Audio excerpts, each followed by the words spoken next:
This art installation was set up just a few blocks from where George Floyd was killed. Each one of these tombstones is inscribed with the names of 100 African Americans who died at the hands of law enforcement. Attention here is now turning to Derek Chauvin's trial, the white former police officer charged with killing Floyd last May. Chauvin was filmed kneeling on Floyd's neck for almost 8 minutes. I don't expect a fair trial. I don't expect justice.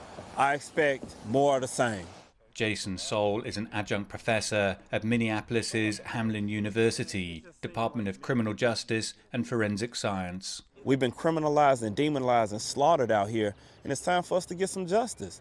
You can't let them go off. What kind of example does that set? Derek Chauvin's trial evokes parallels with events 30 years ago. Then, police were caught on camera brutally beating a black man, Rodney King. All of the officers involved were acquitted, sparking riots, although 2 of the officers were convicted of violating King's civil rights in a federal court a year later. Kevin Reese is the Director of Criminal Justice at Voices for Racial Justice.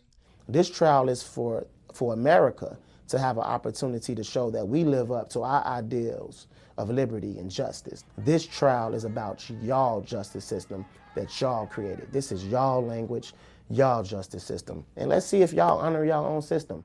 Since 2000, more than 200 people have been killed after a physical confrontation with law enforcement in Minnesota. Brian Peters is the Executive Director of the Minnesota Police and Peace Officers Association. He is calling for all sides to exercise restraint and work to find solutions. We banned chokeholds last August, and that came from a conversation with our legislators and organizations like myself. We passed 6 police reform bills because we work together. Whatever happens in this trial, I think we're going to see an opportunity to either work together or continue to divide. As final preparations take place ahead of Derek Chauvin's trial, concerns grow as to what could happen afterwards and whether there'll be further acts of violence similar to the scenes witnessed following George Floyd's death.